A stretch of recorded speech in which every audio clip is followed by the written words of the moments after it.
Hello, in this module we will work with Python. This will be an introduction to Python. It will take us 2 weeks and there will be 2 lectures, one for this week and one for next week. I will be going through a notebook, Python notebook during this presentation. There is a link to it that you can look and take a copy. Alright, so first, what is a Python?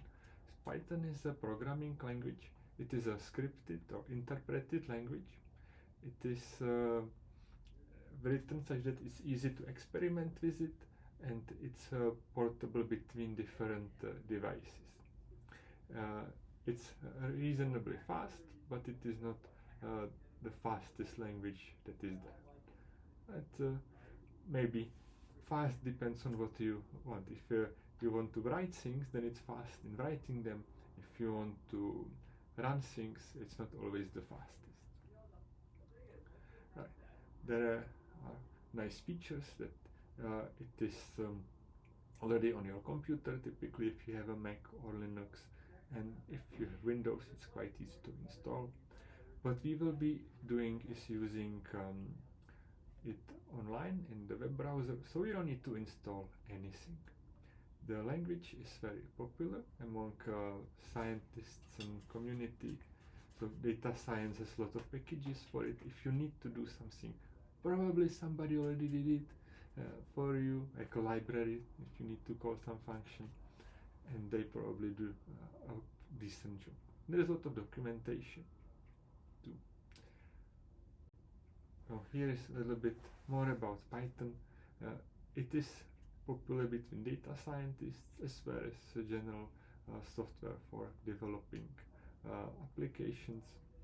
What we will try to do is introduce a little bit of the fundamentals, and it will hopefully give you enough so you will be able to do some data science with it. We are not trying to do a programming course in Python.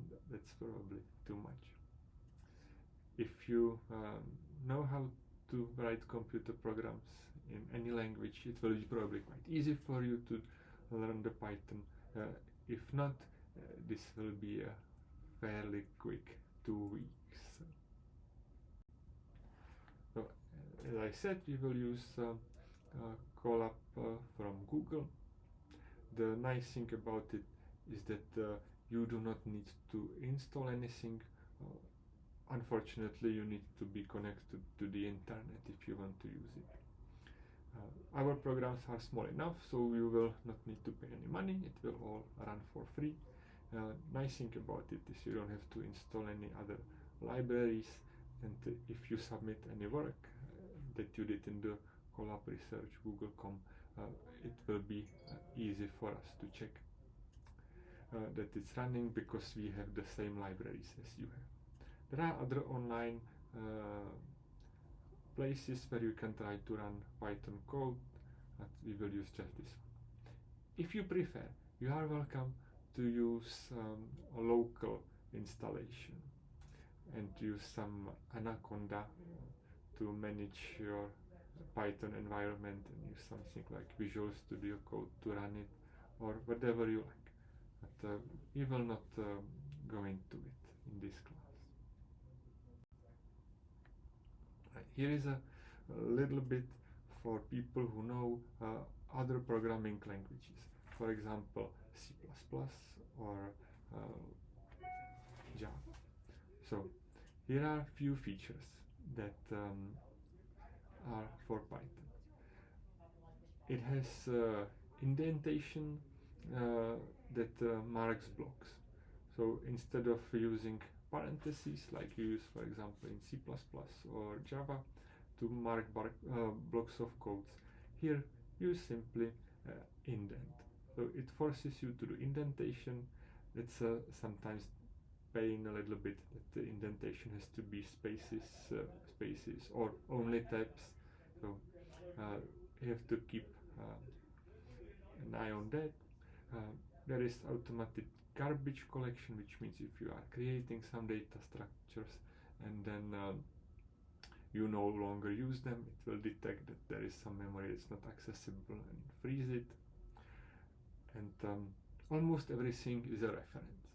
There are very few things that are actual values of things, for example numbers, but if you have lists or objects, those are all references.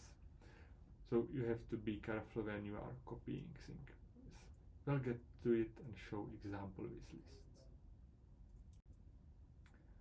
Right, few things that are good to know about Python. It's good to add comments to your code. If you write a computer code, write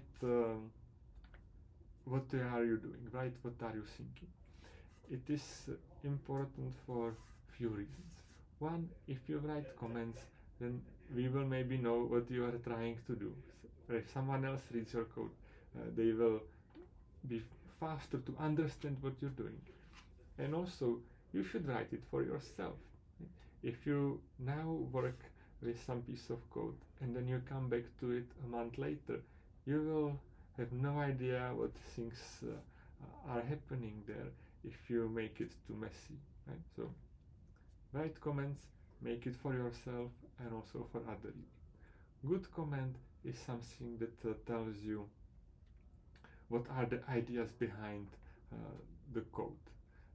If you write I equals 1 and you write a comment I is assigned 1, that's not a useful comment. Okay? You can write comment in Python by using the pound key, and then anything after that is a comment. Also in the code you will have sometimes name functions and variables. Try to make the names meaningful. Okay? You can denote age by writing age, or you can write just A. If you write just A, it's much faster, and you will save some keystrokes and the code will be shorter. But if you come to it later, you will not remember what A meant.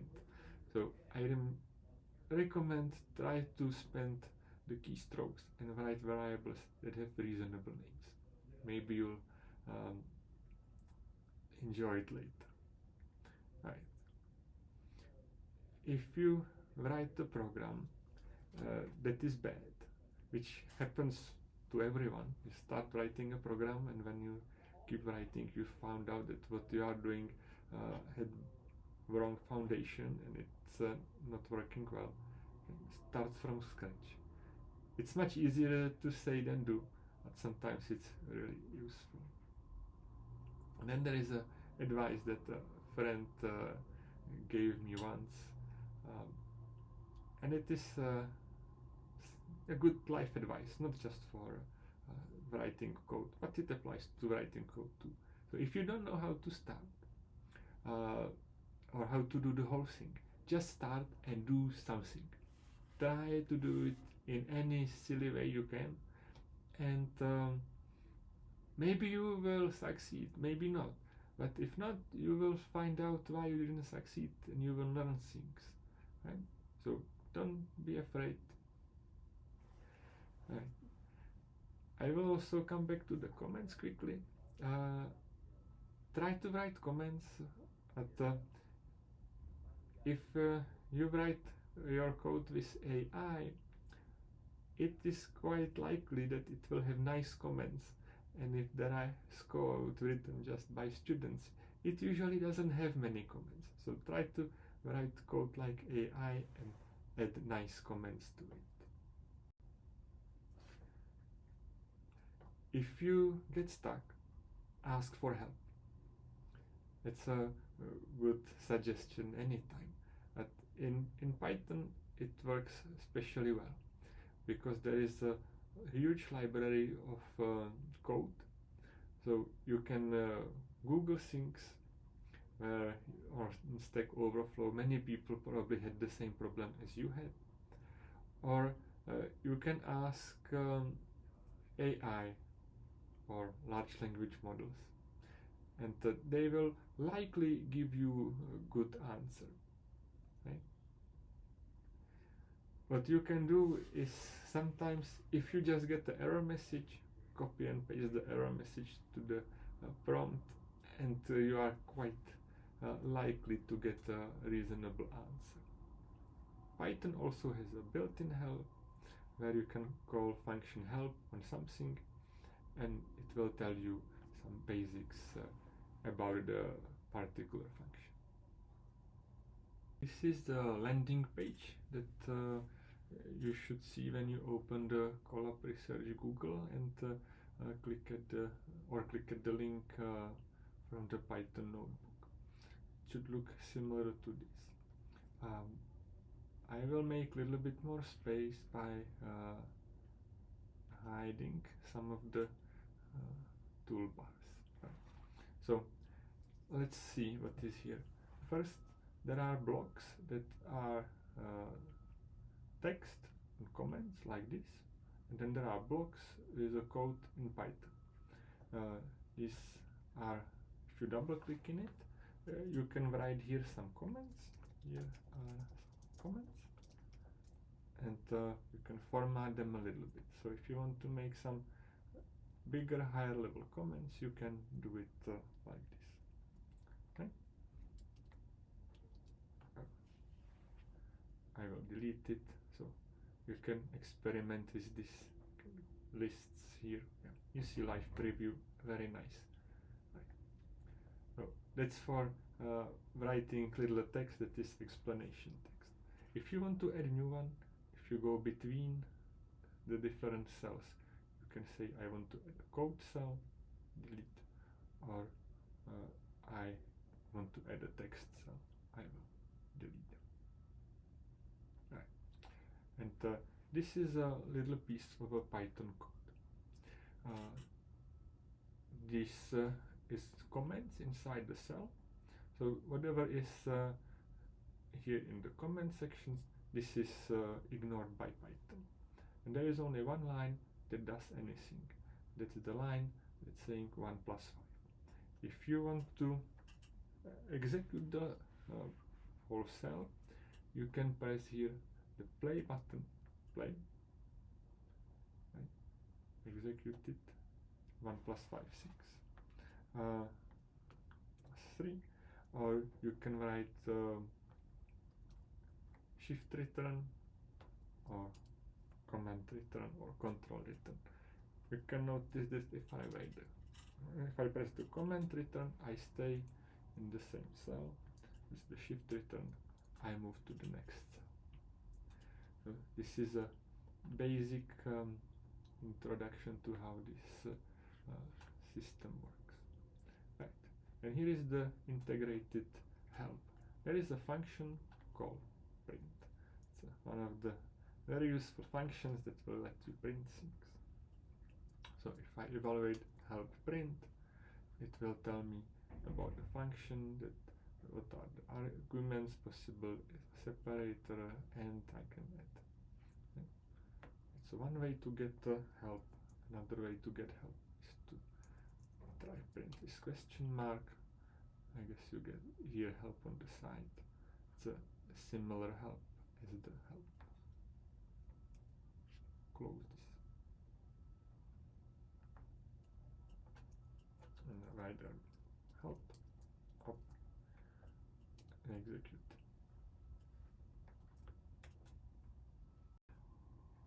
If you open the Google Colab, you probably found out that there is a Gemini integrated in the Google Colab.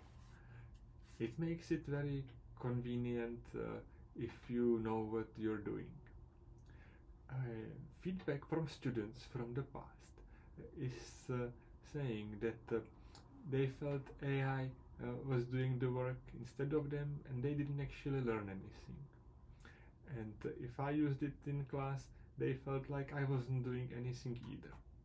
So I have in my Google Colab the AI turned off, and I will not use it in the class. I recommend that when there are some things that you are supposed to try, then try it without it, try to figure out how things work, and use it as a last resort.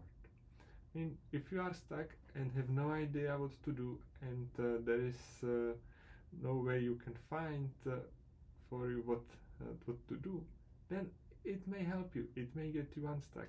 If you have weird error and you don't know where it is, you can ask, it can help you get unstuck. I recommend, do not start with it. Try to figure out yourself, and if you fail, then use it as a last resort. Remove the AI assistants. You can click here at settings, AI assistants, and here is inline completions. If you uncheck it, it will not try to tell you what you are going to write next. And here, hide generative AI features. So if you do this, it should make it less AI in the Google Colab. Numbers are everywhere, so they are also in Python. Python provides some arithmetic operations that are built into the language. So here they are. You have addition, you can add two numbers. There is subtraction, you can minus, you can subtract numbers from each other. Multiplication, you can multiply, you use star to denote multiplication. There are two types of division. One division is just 1 backslash, then like 7/3, and you will get floating point, which means there will be digits after the decimal point. If you use two signs for division, then you will have integer as the result, and it will be a floor of the number, so or rounded down. So 7 divided by 3 is 2 1/3, but if you use the floor division, it will be just 2. And you can calculate the remainder. You divide 7 by 3, the remainder is 1. So you use a percent sign for it. So percent is not percentages, it's a remainder when you do division. And the last one that we have here is exponentiation. If you use 2 stars instead of 1 star, you will get a to b. So in this example, 2 to 1/2, it is same as square root of 2. So the value on the right is square root of 2. Try to see if the values really work if you do arithmetic operations. So I'll try to do some arithmetic operations. Like I would like to know what is 2 plus 3, for example. First command return 5. That was the addition. If you write -3, -1. Right. I would like to try to have 2 plus 3 and also 2 minus 3 at the same time. So what happened here is that the first line executed, the answer was 5, and then the second line was executed, and the answer was -1, and only the last line, the value from the last line is being reported.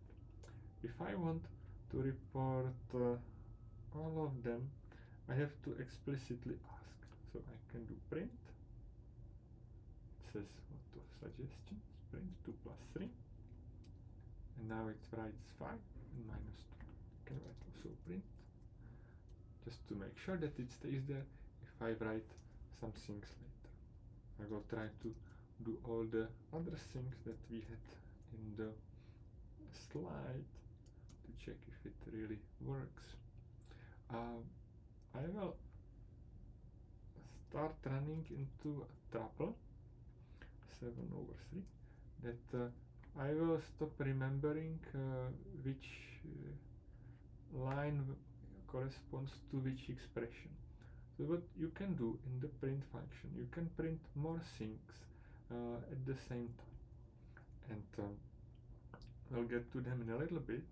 You can print a string. String is a bunch of characters.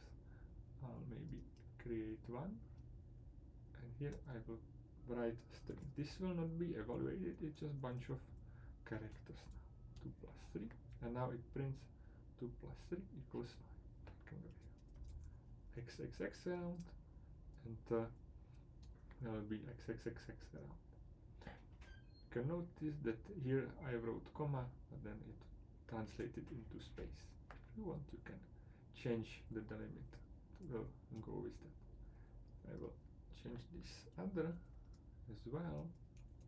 So we have a little bit nicer output, and 7/3 equals, here you can see that 7/3 is 2 1/3, and here at the last digit it wrote 5, which surely is not the right number, so that was the little error at the end. But if you have enough digits here, it doesn't really matter much, right? 7 is integer division, 7/3 is 2. Now this is the integer division. This floor, now I'm writing command here, and this is float division. If I knew how to spell, life would be better. And we have 2 more things to try. Remainder from 7 divided by 3, 7% 3, 7% 3. Now I have to scroll down a little bit. It's 1, and one last, square root of 2, 2, well, now it's 2 to the 5. You can try 2 to the 5, 32, 0.5. Now it's square root of 2. Here this is remainder. It's exponentiation. Right? Now try to execute it. Everything runs just fine. Python has 2 types of numbers, integers and floats. They differ slightly.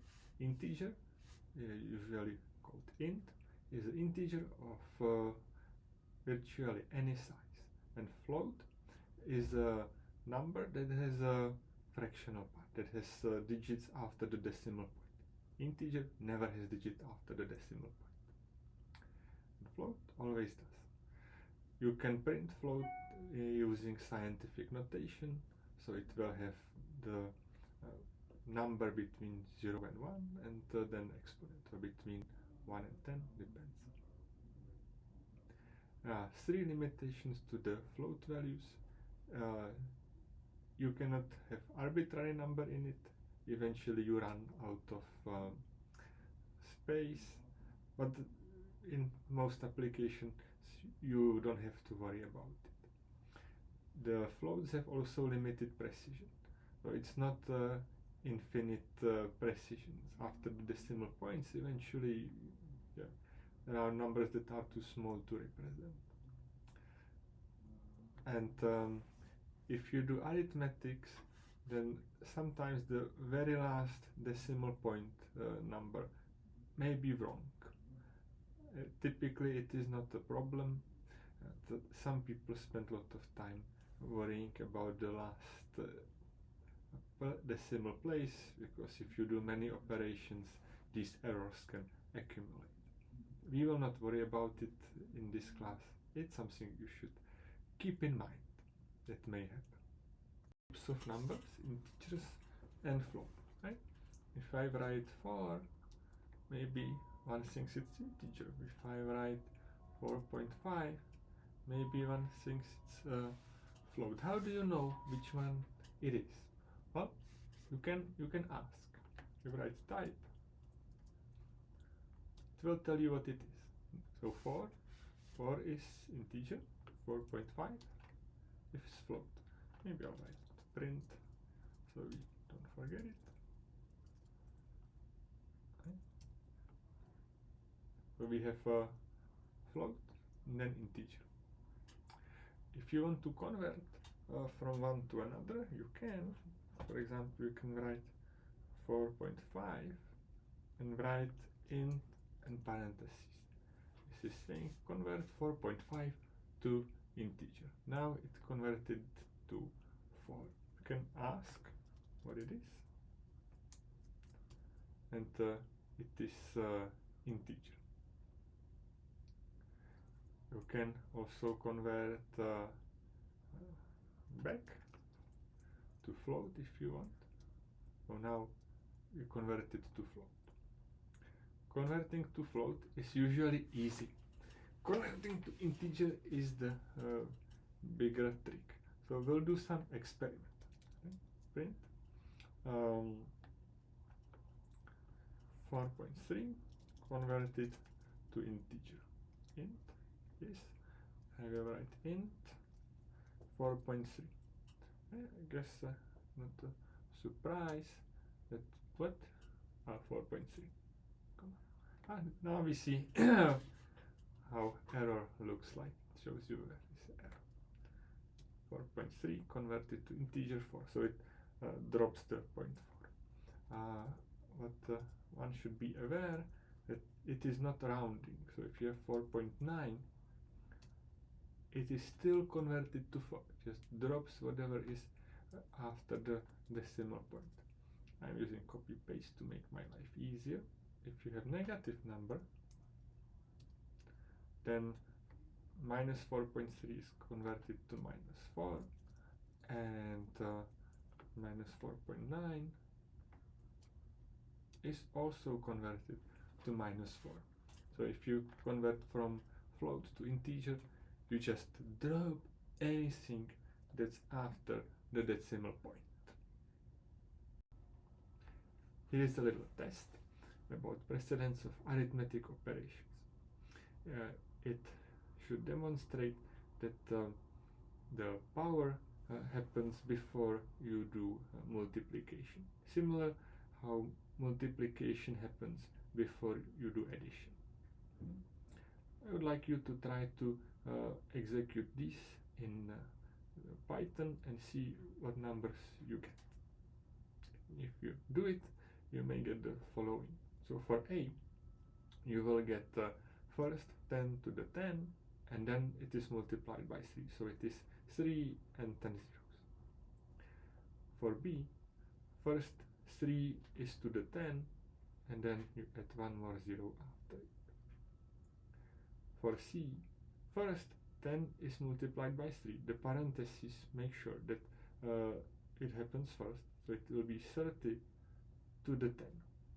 So it's B and bunch of zeros after. And example is division. It takes 10, divides by 3, and then divides by 10 again. So it is 10 divided by 3, which is 3.33333, and then it's divided by 10 again, so 0.33333. So many 3's. And E does what? First 3 is divided by 10, and then 10 is divided by that. So you get 0.3 and 10 divided by 0.3. So you get 33 times 3. Arithmetic questions here. So let's say 3 times 10 times 10. So this is 10 to the 10 times 3. So you get 3 and bunch of zeros. About B, 10 times 3 times 10. Remember, only the last thing is being displayed, the previous line is not used. About parentheses 10 times 3 to the 10. Now it's straight 10, right? Division 10 divided by 3 divided by 10. And one more division, 10 divided by 3. Divided by 3 divided by 10.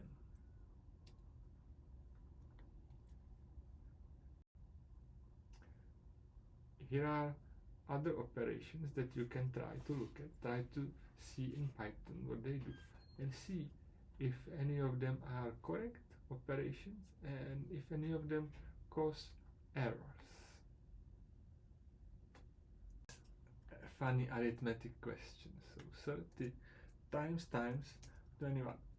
It should be no surprise that this is just 30 to 21. Rather big number. Right. What is 30 plus 20? It's 50. And why is it so? It is because the expression is interpreted as 30 plus, and plus 20 is a number, positive number. Right? How about minus minus? 30 minus 20 is also 50. Why is it so? It's because it's interpreted as 30 minus 20. And minus 20 is same as plus 20. So it's 50. About percent. This is error. Python doesn't know how to interpret this as math, so the D is the wrong one. And remember, this was the integer division. Strings are data structures used to contain bunch of characters or letters. It's a little bit of text of any length. You can have, for example, word. If you put the apostrophes around it, it tells Python it should be a string that contains the word word. You can use also quotations, double quotations, and here is a second string example. If you want to have a string that has multiple lines, then you can start with 3 apostrophes, and then the string ends when you write again 3 apostrophes. And now it can have multiple lines, it can be a long string. Sometimes one can use backslash in the strings. It's an escape character. One has to be a little bit careful showing the example. Right. Strings, if they have numbers in them, by default they are strings, bunch of characters, but you can convert them to numbers, same as you are converting floats and integers between each other. You can call int on a string, or int or float with parentheses of the string, and it will give you the number. And anything that you have can be converted to string quite easily. You have str as a string of whatever, and the whatever will give you a string representation of the whatever you have. Variable here, for example, is 5. A bunch of strings. So if I use apostrophe, automatically edit the second one up, and I have a string word. You can ask type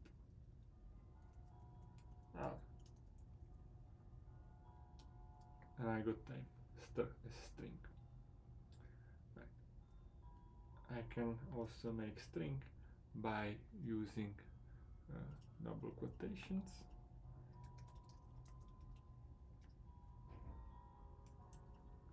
Okay, hello world.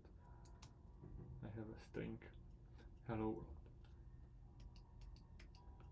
Here is a long string that can go over several lines. Right? I use 3 apostrophes. Look at that. Here it writes this backslash n, backslash n. So this backslash n means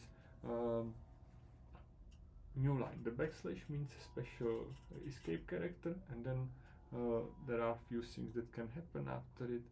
One of them is n, and then it will be a new line. If you want to print it, you can do it like this. Now it will be on the new lines where the backslash n is printed as new line. I will demonstrate also here. Is the normal string. Hello. Second line.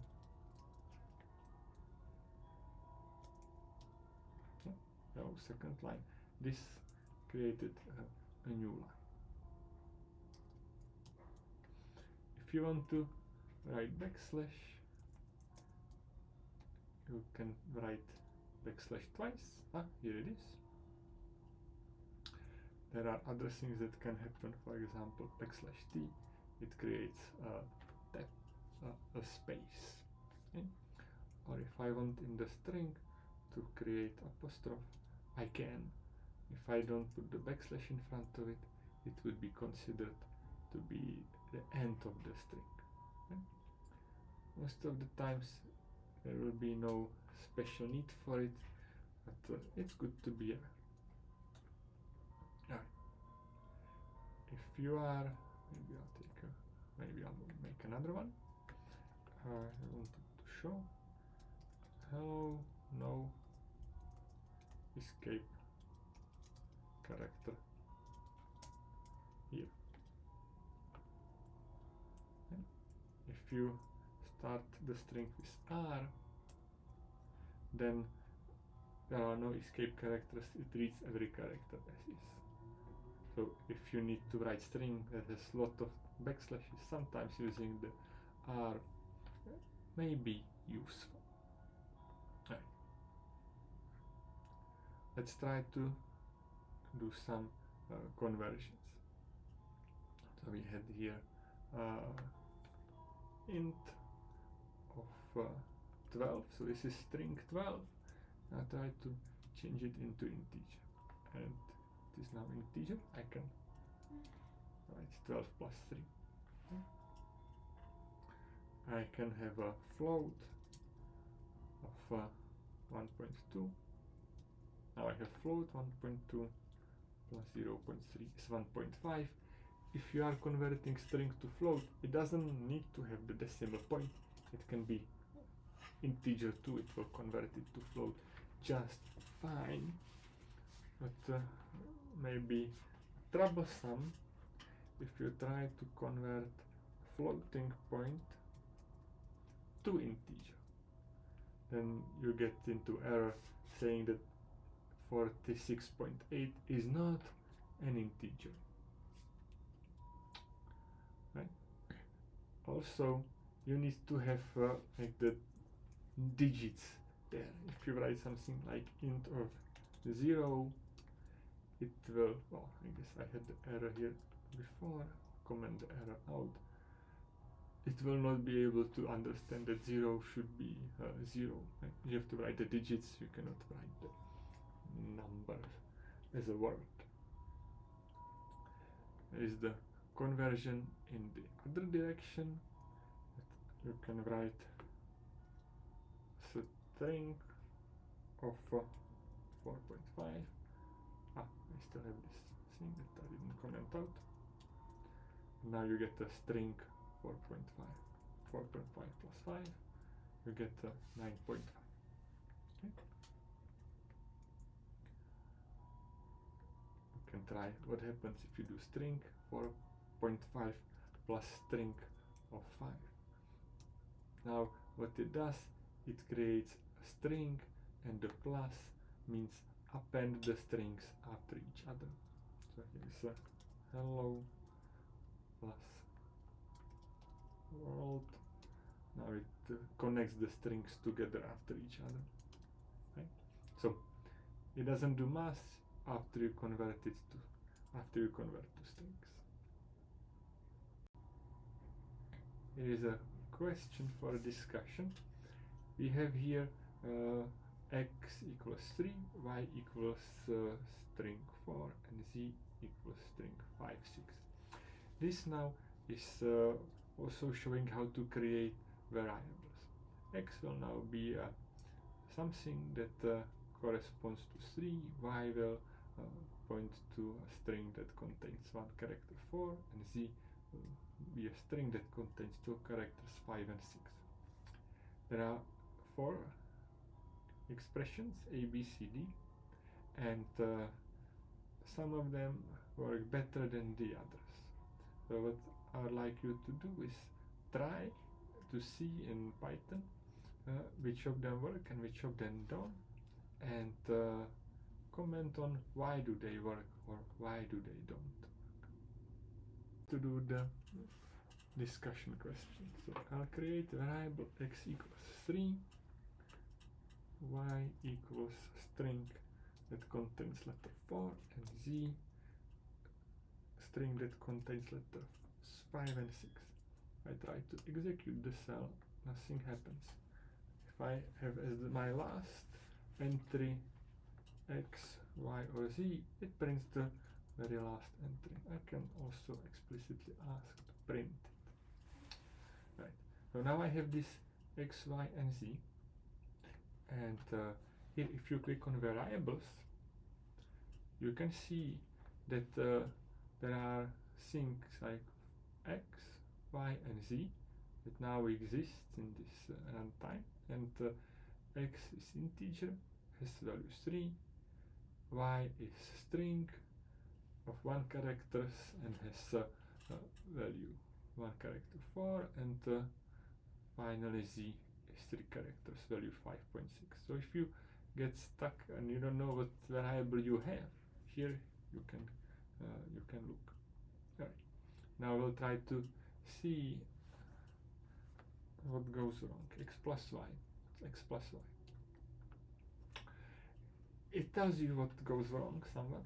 So unsupported operand types plus for integer and string. So here I am trying to add together integer and string, and it's not clear how to do it. So that is an error. Right. So A is error because integer and string cannot be added together. One has to convert them before. And it depends, it's not clear how you want to convert it. If you want to convert y to integer, then you get 4 plus 7. Or if you want to convert x to string first, and then add it with y, then you get 34. Okay?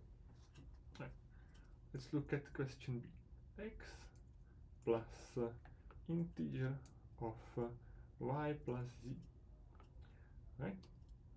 Why does this fail? It says invalid literal for int with base 10, 45.6.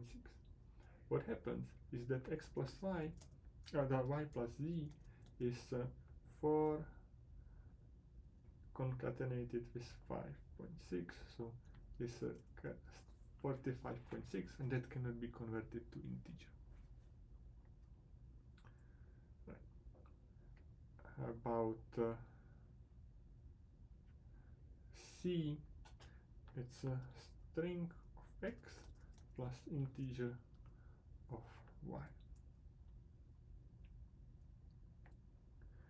This is the same error we had before, because now the left hand side is string and the right hand side is integer, and we still do not know how to concatenate, how to do plus on string and integer, right? And let's see, string of x comma y plus c, x comma y plus z.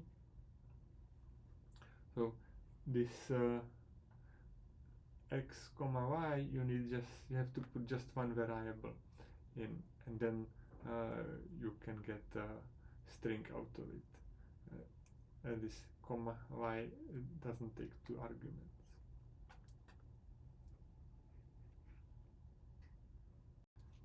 Every variable and expression in Python already has a type. We talked about it a little bit. I'll try to do a quick summary again. So we've seen some types already. We've seen integer, int, float, it's a real number, and string.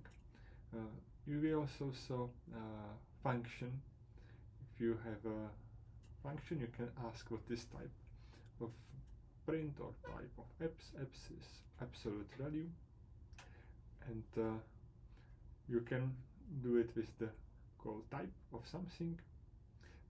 Type is based on what actually is, not on the actual name or the string that represents it. So if you write x equals 2, 2 is an integer, and then inside x is an integer, so x is an integer variable, so types of x is integer and not a string. Types quickly. So if I have 2, this integer, I can try to write type around it, and it will tell me that it's an integer. Okay. We can try to keep it so it keeps appearing. Type class integer. If you have a variable x equals 5, then we can ask what is the type of x. It will say it's an integer. Okay. We have this function print. We can also ask what's the type of the type print. This type print. It's a built-in function or method. So if you have functions, you can ask, and it will tell you what it is. You can also ask type of an expression, 2 plus 2 integer. Maybe I can comment on the first print. 2 plus 2.0. There's a thing to keep in mind, that if you have an integer and a float and you add them together, you will get a float, because you can convert from integer to float easily without sacrificing precision.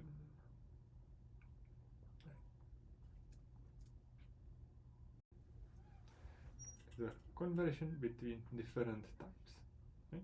You already saw string can be converted into numbers by calling in if you want to convert to integer, or float if you want to convert to a real number.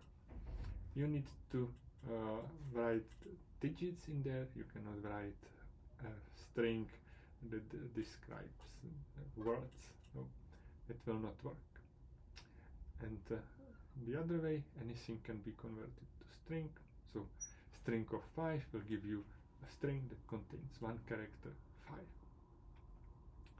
And numbers can be converted between each other. So if I have an integer, I can convert it to float by writing float in parentheses, and if I have a float, I can convert it to integer by writing integer of the float. Here you should remember that it will remove everything after the decimal point. So if that's what you want to do, then it's great. If that's not what you want to do, you have to be careful. Right. Here is a question how to do the rounding. Right? What I would like to do is have a floor and ceiling. It's a mass function. So floor, it will always round down, and ceiling will always round up. Or I would like to do a rounding as a normal round, how one would expect. Right? You round above half to the integer above, and below half to integer below. But I would like you to do is try to figure out how to do the floor, ceiling, and rounding. Try Google and see if it will tell you anything useful. Try to convert floating point number float to integer. Okay? If I have number 4.3, then it is a float. I can try to write int of 4.3, and now it will be integer. Now imagine I would like to round the number instead of just drop anything after the decimal. or I would like to do floor or ceiling.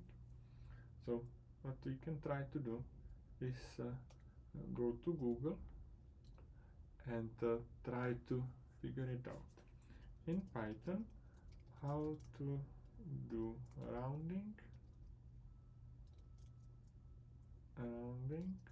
floor and ceiling of an integer. Alright, let's see. You may even get some. Oh, here's a function round. Function round is a built-in function that will provide rounding.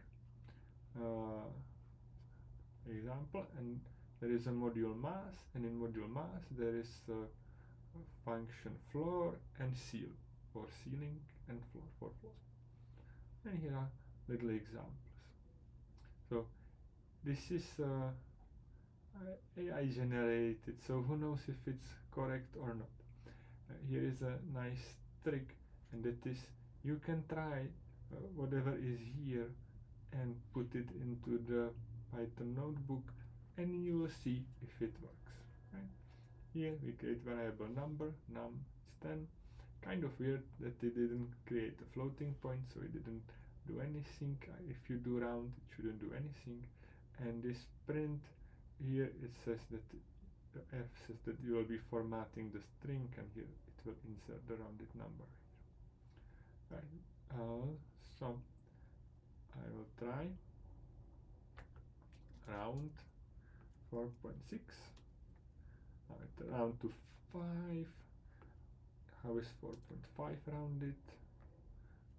Round it to 4.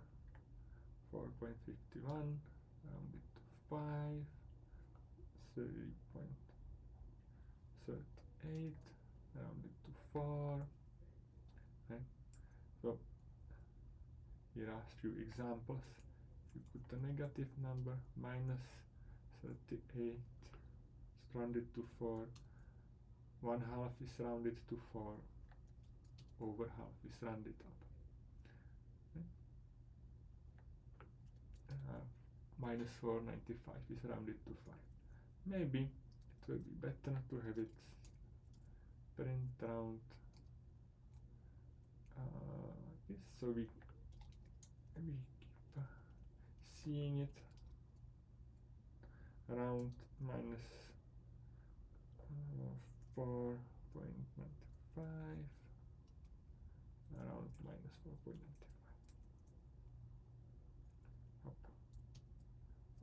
Alright, and now I can make a bunch of them.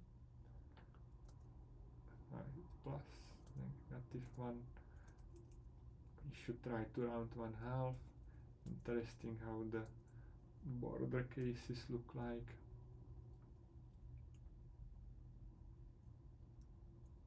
Right.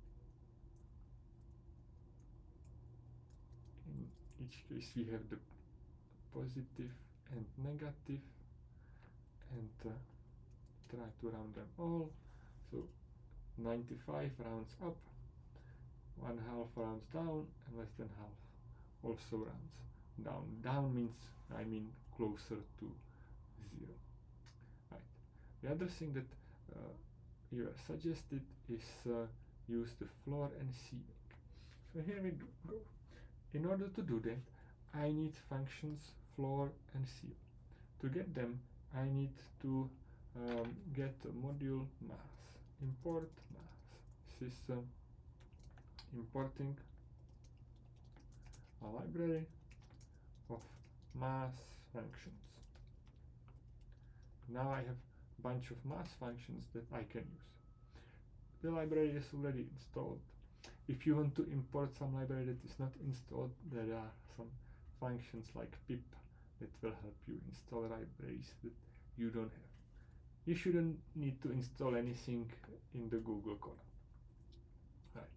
And the functions are mass.floor, and here we write 3.4, goes to 3, 3.9, goes to 3.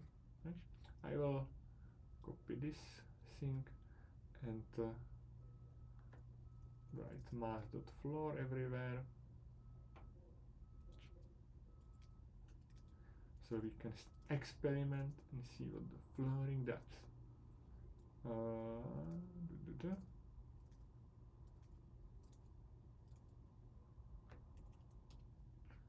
So floor here for 95, if you go down, right? You always go to the next number that is less or equal the number you have. So -4, if you go to the number that is smaller, then it's -5. It's easier for the ones that are above 0, right? So you go closer to 0 if you are above 0, and you go away from 0 if you are below 0. And we call this seal. You should notice that when I want to call these functions after I imported mass, I am calling mass dot and the name of the function.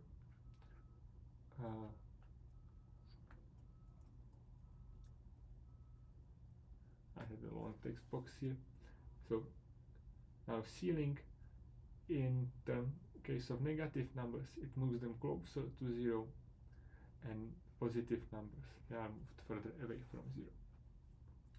We will learn later, when we talk more about modules, that you can say that you want to import from the module mass function sealing, and then you don't have to write the mass dot every time. And by default, it works like this.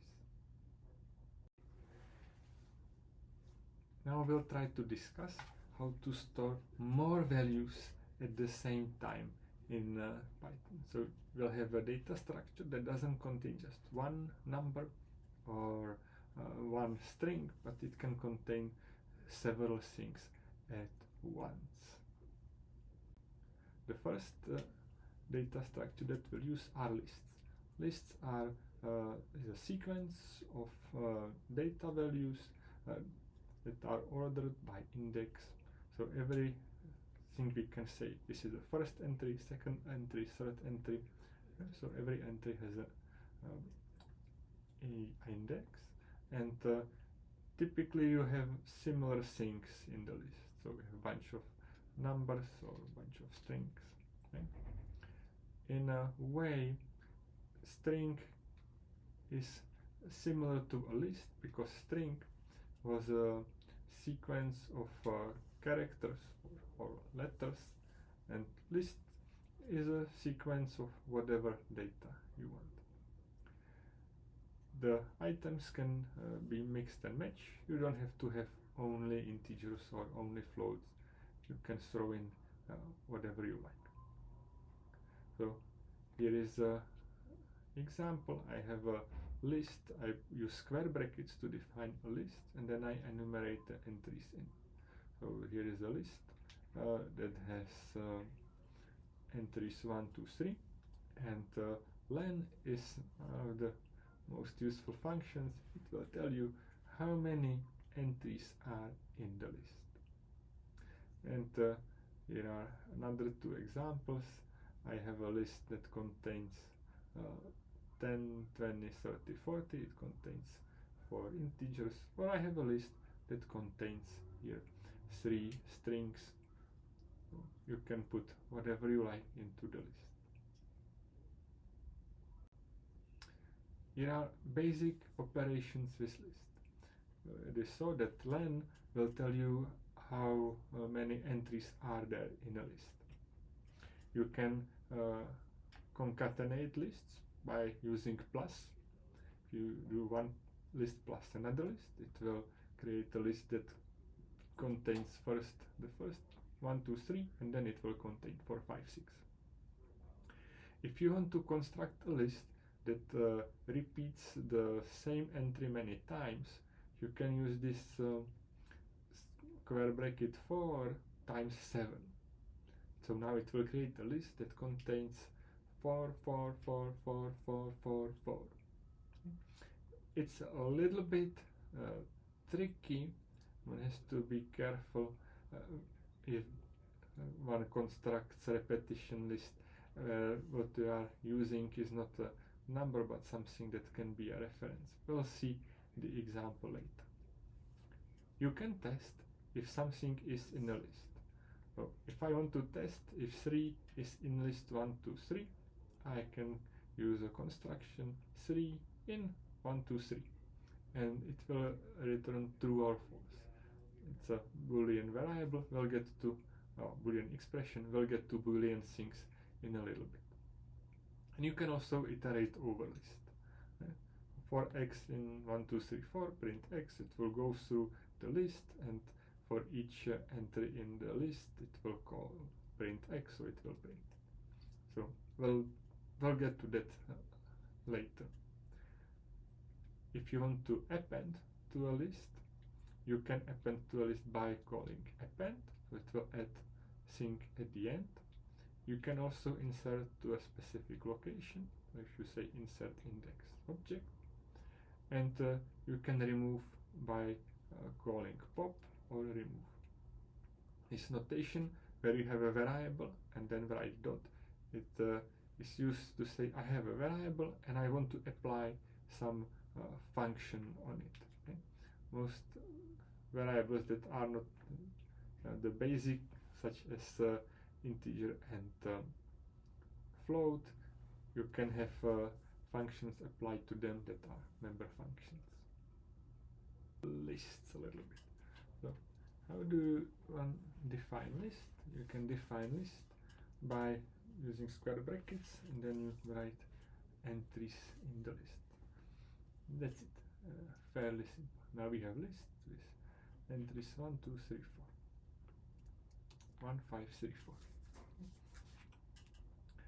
You can figure out what's the length of the list by using the operation len of one. I'll just make a list that has different things in 3.8. Let's put that. Right. It has 4 entries. 1, 2, 3, 4. Alright. Okay. I already showed that list can contain different data. So you can have list that has numbers that are integers. It can have numbers that are floats. It can have the same number or same entry multiple times, and it can also have a string in it. It's all fine. So this is a string that is in the list together with numbers. Right. Well, let's see some operations. So first is concatenation of lists. You just make a plus. Here's example 1, 2, 3 plus 4, 5, 6, and now you have one list that contains 1, 2, 3, and 4, 5, 6. Okay. It creates a new list for you. If 1, 2, 3, and 4, 5, 6 were variables, they would still have the values 1, 2, 3, and 4, 5, 6. Right. Repetition construction. So let's see it. Say I have 4. Now I have list that contains 4. I would like to have it 7 times. So I have 7, 7, 7, 7, 7, 7, 7, 7, 7, 7, many times, right? 4, 3. Now it's 4, 3, 4, 3, 4, 3. So it just repeats whatever is in the list as many times as you want. That's how you construct a new list. Maybe this was too many, so it doesn't fit. Right? Good. Testing for a membership in a list. So we can ask, is it true that 4 is in the list 1, 2, 3? False. It is not there. How about 2? True. Okay? So you can change. You are asking a value in a list and you get true or false. Type. Bool. We'll get to bool variables later. Right. I'll just leave it as true or false. now adding to the list. If you want to add to the list, maybe you can have a list. It has a name assigned. So here I have list 1, 2, 3 x dot append 6. It adds another entry at the very end, right? 9, right? So and now what happens is that the list x has one more entry at the end, right? Remember, because I always rerun the cell, x gets resetted to 1, 2, and 3. Right? So now we have a list that has 1, 2, 3, 9, x insert 5 at index 2. So, sorry, I messed it up. First index and then entry. So, there's 2. I insert 5. So here is index 0, 1, 2, and at index 2 I inserted 5. Okay. Now we can remove index. Maybe I will print x equals x pop x.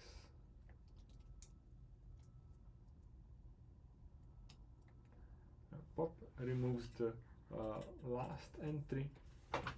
You can write here index, and it will remove whichever entry you write here. Right? And by default, it removes the last entry. It doesn't only remove it, it also returns it. Okay? Removed. No, removed 9. 0, removed 1. Okay? So this way you can get the entry from the list and remove it at the same time. Right. Another thing you can do is the list is called x.remove, and here it will remove not by index but by value. So here if I remove or maybe here should be popped, remove x, then it removed the value 5. So 5 is out of the list. It doesn't return 5. And pop returned value, this did nothing. And finally there is also del, where you can say del x at index 1, so it should remove the 3. Okay. So this should show some basic operations, how you can add to the list to the end, insert at specific location, remove from specific location or from the end, and how you can remove by a value or remove by index, similar to pop, but del x does not return the value. Okay. And finally, here is attempt to loop through all the entries. We will do cycles later, I'll try to at least show. So for x in 1, 2, 3. So here it is saying I will have x as all the values in the list, one by one in sequence. First x will be 1, then x will be 2, and then x will be 3. And then here on new line I have to use the indentation, print x, it will print x. So it goes to all the values 1, 2, 3, 1, 2, 3a,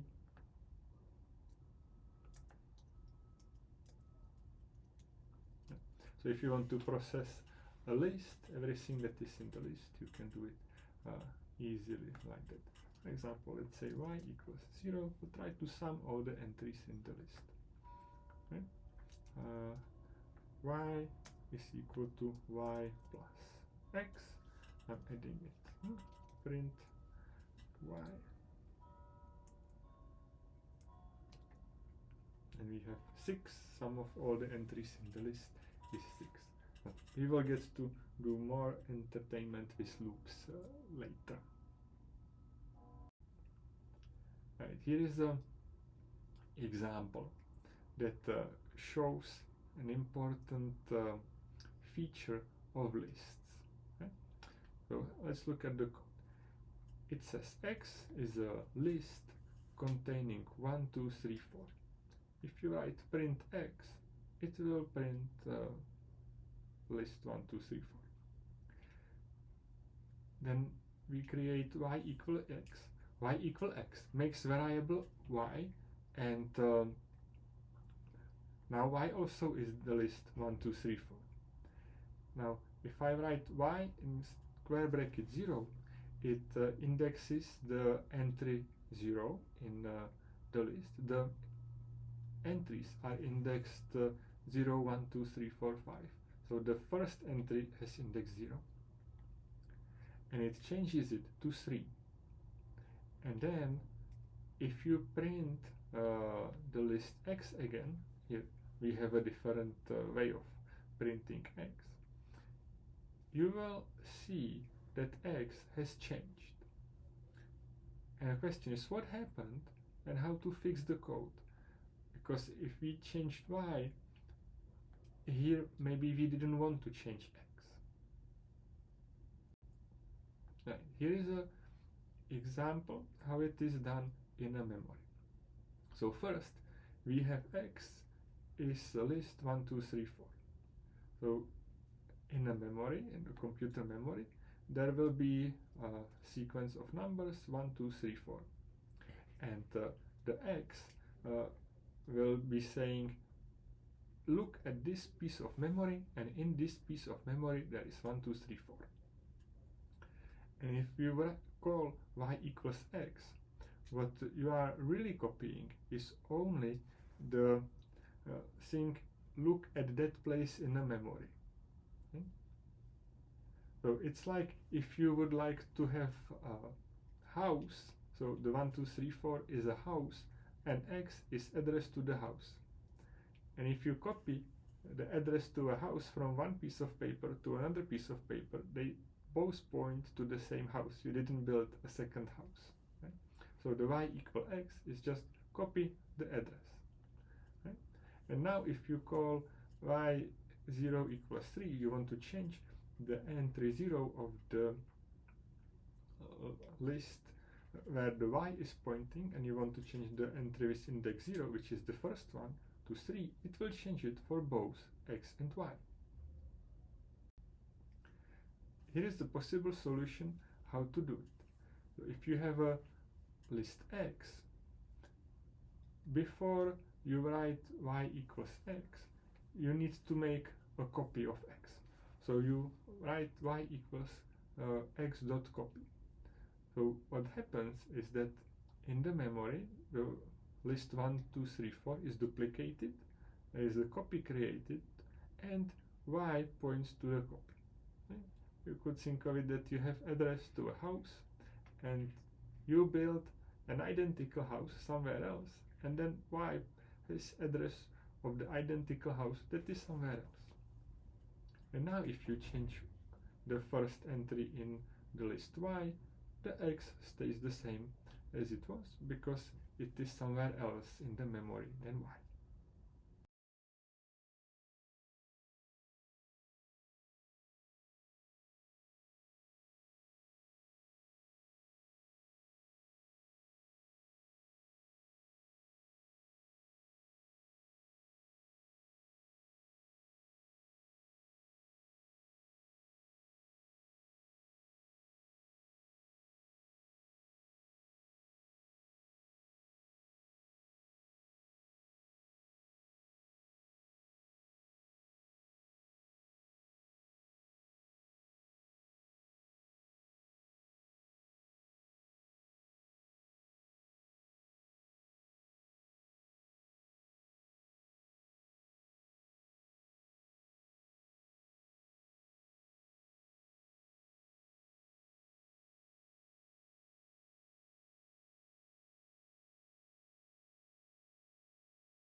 And this is an example how the repeated construction can create doubles.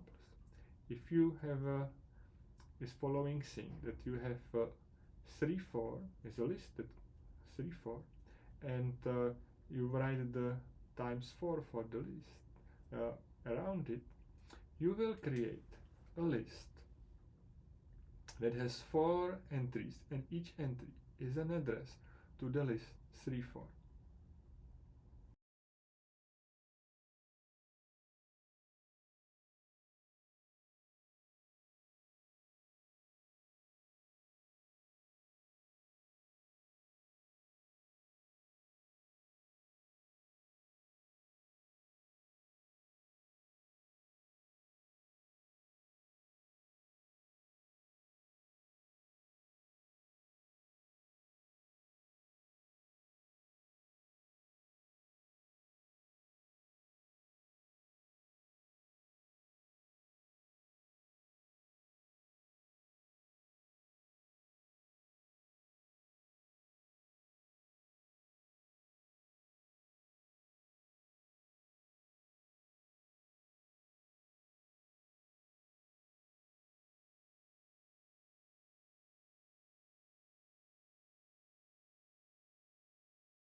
Here are different ways how to index a list. If you have a list, you can select sublists from it or particular entries.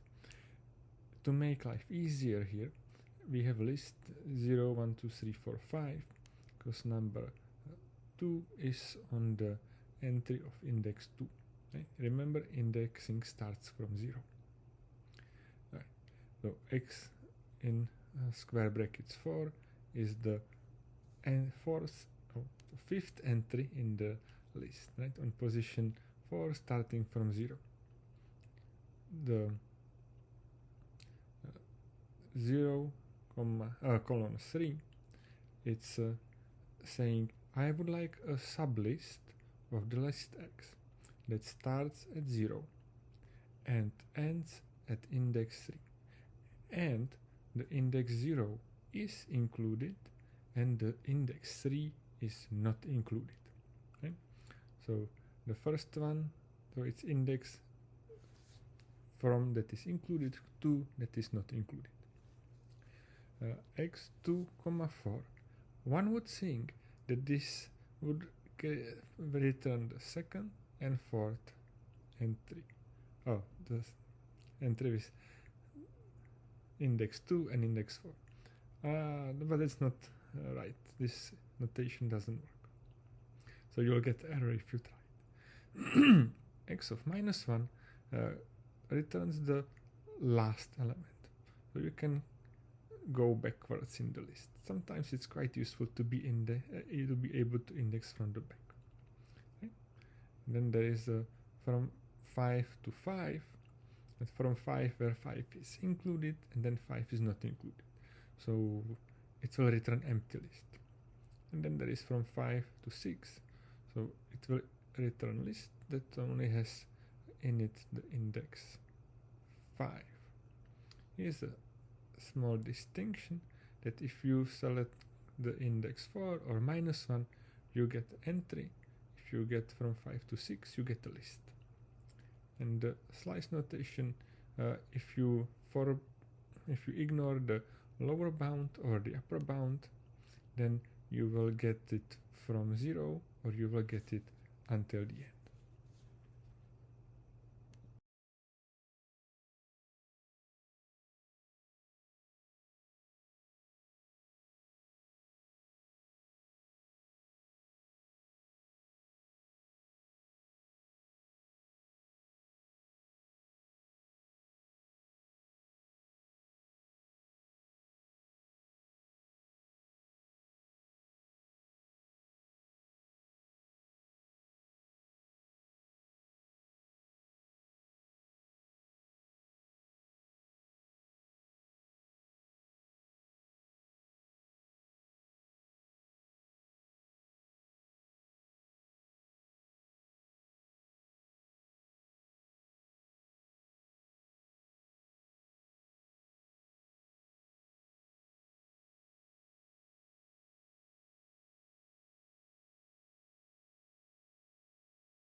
Here is a little exploration for you.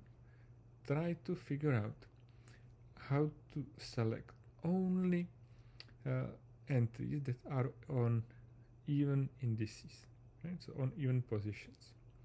So if I have this list 0, 1, 2, 3, 4, 5, I would like to get 0, 2, 4. Right? If you figure it out, you can also try to do odd ones. Then it should be easy.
list is a class and it has some built-in functions.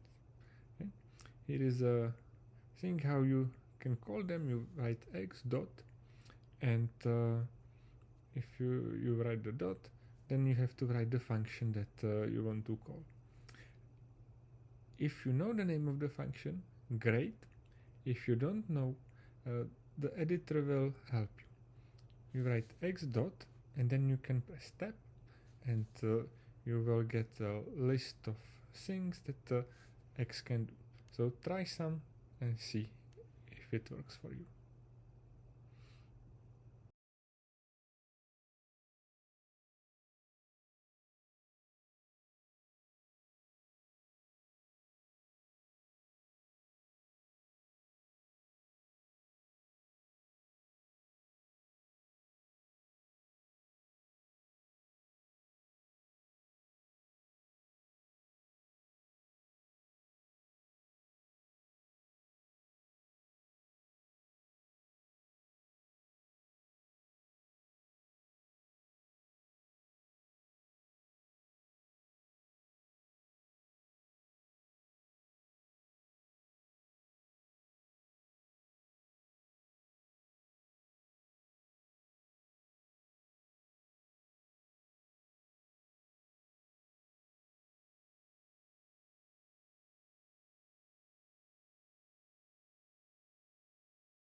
Tuple is very similar to list.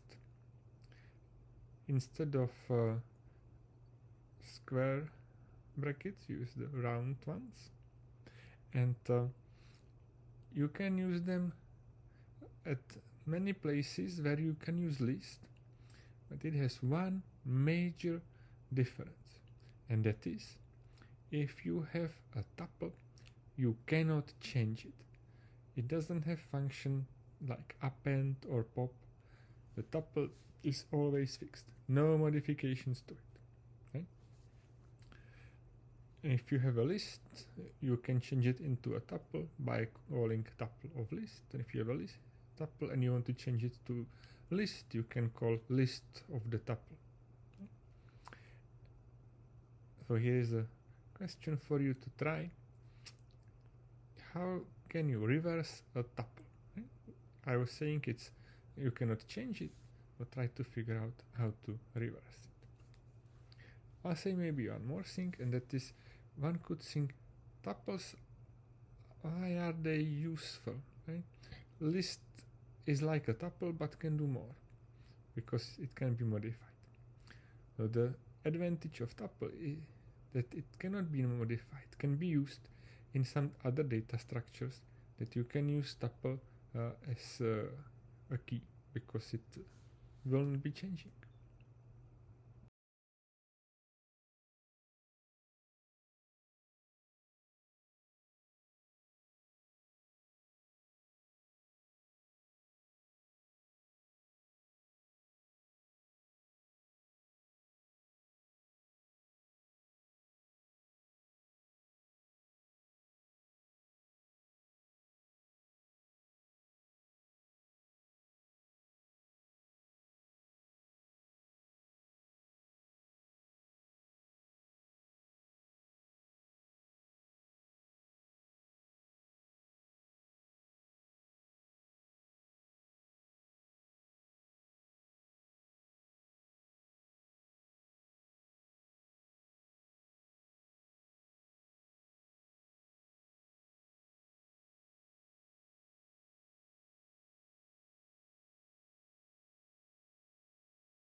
dictionary is a data structure that looks somewhat similar to the list from point of view user, but it's not indexed by integers 0, 1, 2, 3, 4, 5, but it's indexed by whatever can be used as index. You can use string, you can use number, you can use tuple, you cannot use list.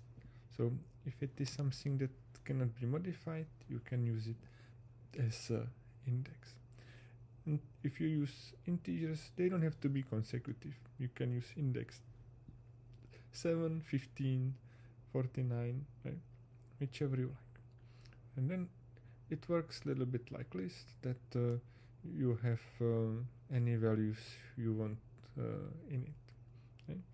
You can also say that what you store are pairs of key and value. You have different keys and different values. Right? If you want to create a dictionary, you use the curly bracket, and then you always write key colon value comma key colon value comma, and keep going as long as you like. Right? If you want to get the list of all the keys, you write dictionary.keys. If you want to have the list of all items, there is .items. If you want to delete particular key, you can use the command del. And if you want to create empty dictionary, you can just have the curly brackets and nothing in them, or you can call a function dict.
we tried to do a little bit of modules already. So here we'll do a little bit more modules. Modules are libraries of functions that you can use to help you get more capabilities for your program. Okay. So here is the interesting one that is useful for math. It's called math. So if you want to use math functions that are in the module math, you have to import math. So the easiest thing is to write import math, and then you have math dot and whatever is in the module you can call the functions. If you think that math is too long, you can write import math as m, and then you can access the functions in module math by writing m dot. And we will do this later when we will import pandas, then we will import it as pd. If you end up using some functions from the module often, you can use the syntax from name of the module, import name of the function. And then you don't have to write the math dot before it or the name of the module dot before it. And if you know what's in the module and you're sure that you want everything, then you can write from name of the module, here math, import star, and then everything that's in the module. You don't have to write the name of the module dot before you want to call anything from it.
Here is a issue that we kind of saw before. Right? Here we have a list X that has two lists in it. One list is 1, 2, and the second list is 3, 4. Okay? We already saw that if I write y equals x, we will not make a copy of a list. We will make a string that points to the same memory. So we learned that we need to do a copy. So here let's try to say y equals x dot copy and see what happens if you change y, and see what happens with x.